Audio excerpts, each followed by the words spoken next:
Buenas tardes. Nos encontramos nuevamente para avanzar en el programa de Derecho Político, en esta oportunidad para hablar de la unidad número 6 y para ello pasamos directamente a las filminas que hemos preparado para esta oportunidad para hablar exclusivamente de organización del poder. Cuando hablamos de organización del poder, hay una distinción fundamental que hay que hacer, que es entre formas de Estado y formas de gobierno.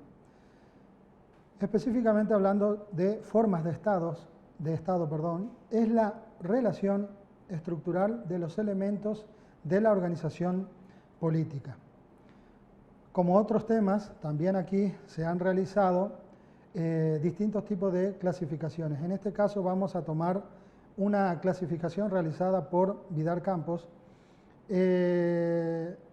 donde justamente para hacer la clasificación toma en cuenta la vinculación que tiene el poder con el territorio por un lado y el poder con la población. Cuando relaciona el poder con el territorio, distingue la forma centralizada de la forma descentralizada. Por forma centralizada entiende a la forma de Estado unitaria. En el Estado unitario su poder se ejerce políticamente centralizado en todo el territorio. Y la forma descentralizada es la forma de Estado federal. En el Estado federal su poder se ejerce políticamente descentralizado con base territorial. Hay una pluralización de poder en zonas territoriales que componen ese Estado federal. Cuando relaciona al poder con la población, distingue entre la democracia, el autoritarismo y el totalitarismo, digamos. Cuando relaciona entonces al poder con la población, dice que puede ejercerse reconociéndole su dignidad, su libertad y sus derechos, o bien restringiéndolos severamente o negándolos.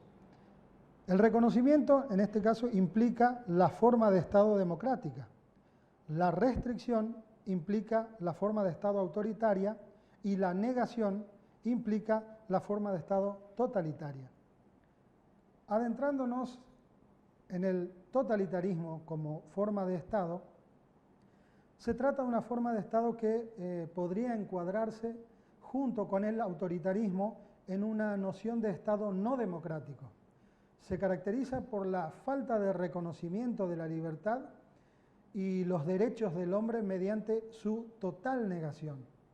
Es decir, el poder del Estado totalitario lo puede todo, porque ideológicamente el fin del Estado totalitario lo abarca todo. Es decir, no es ya el Estado para el hombre o en función del hombre, sino el hombre para el Estado o en función del Estado.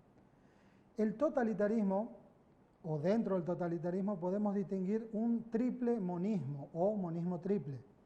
Así tenemos el monismo sociológico, que supone que la realidad primera y fundamental es la sociedad. Al hombre lo considera nada más que en función de la sociedad. Por su parte, el monismo político erige al poder político como el único poder.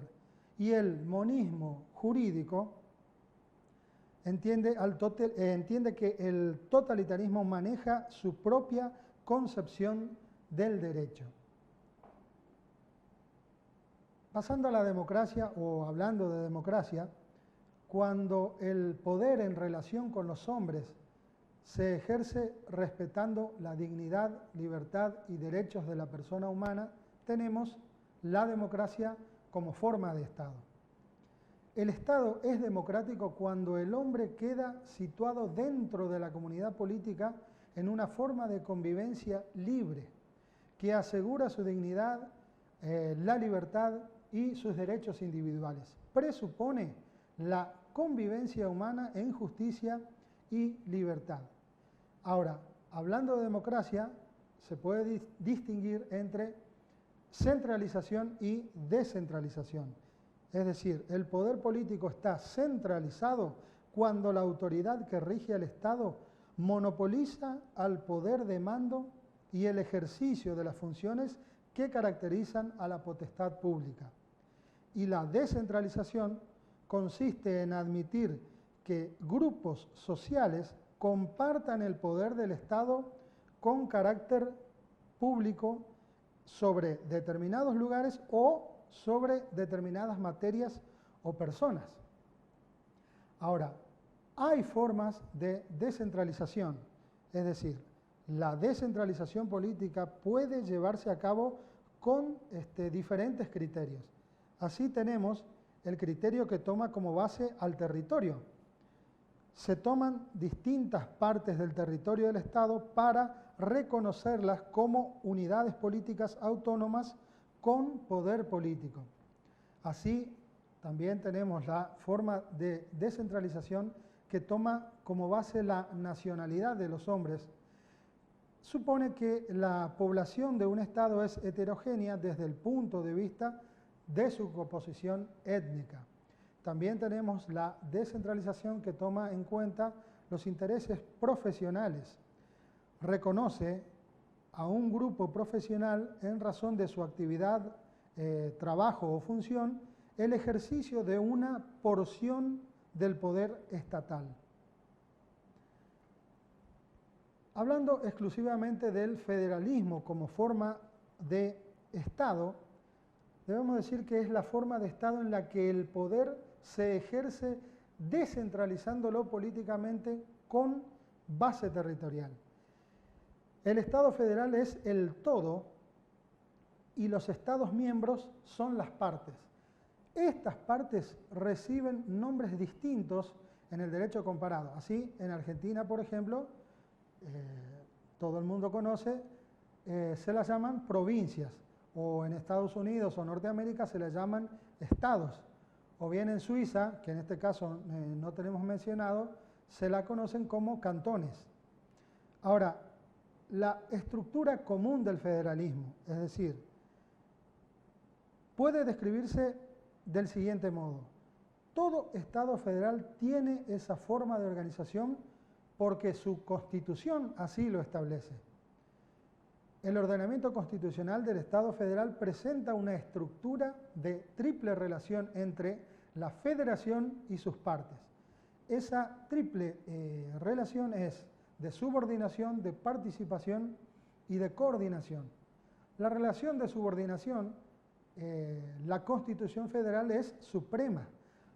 Las constituciones locales, en este caso de las provincias, por ejemplo, deben estar de acuerdo con la Constitución federal.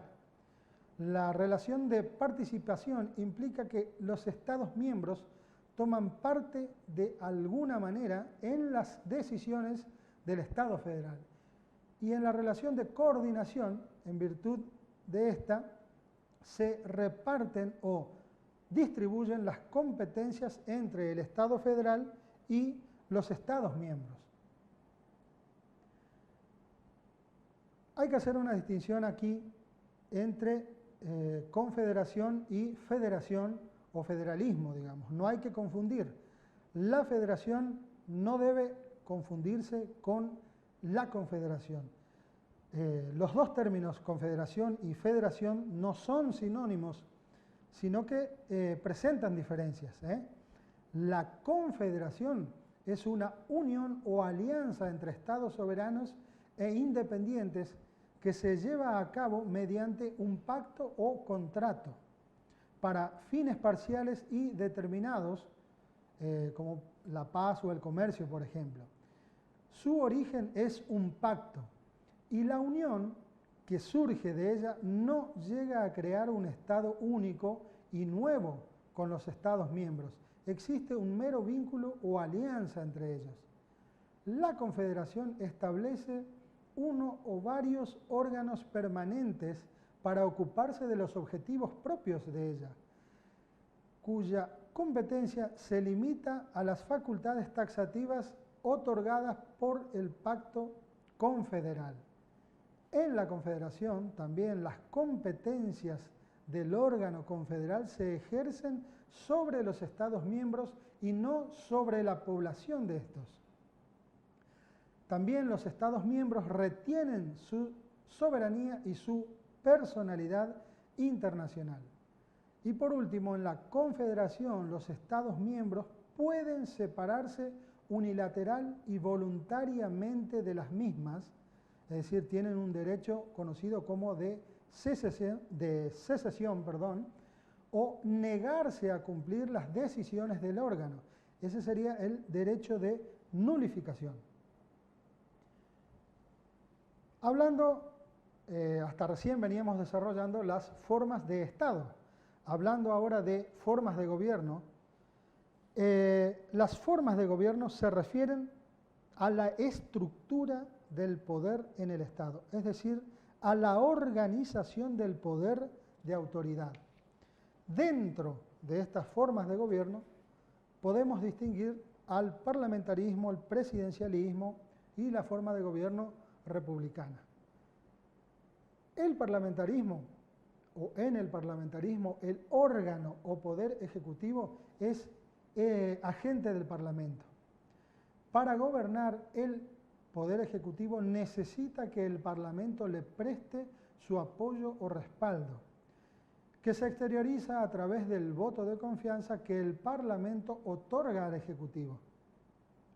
El órgano ejecutivo es el gabinete o ministerio presidido por la figura que se conoce con el nombre de primer ministro. Y hay otro órgano que es el jefe de Estado, que puede ser bien o un rey o un presidente de la República. Es decir, en el parlamentarismo hay división de jefaturas. Una es la jefatura de Estado, que puede ser, como decíamos hoy, el rey o presidente, y otra es la jefatura de gobierno, que es el primer ministro.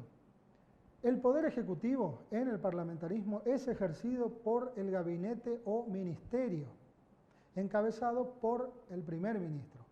El gabinete tiene responsabilidad política ante el Parlamento. El jefe de Estado, por su parte, no tiene responsabilidad política ante el Parlamento.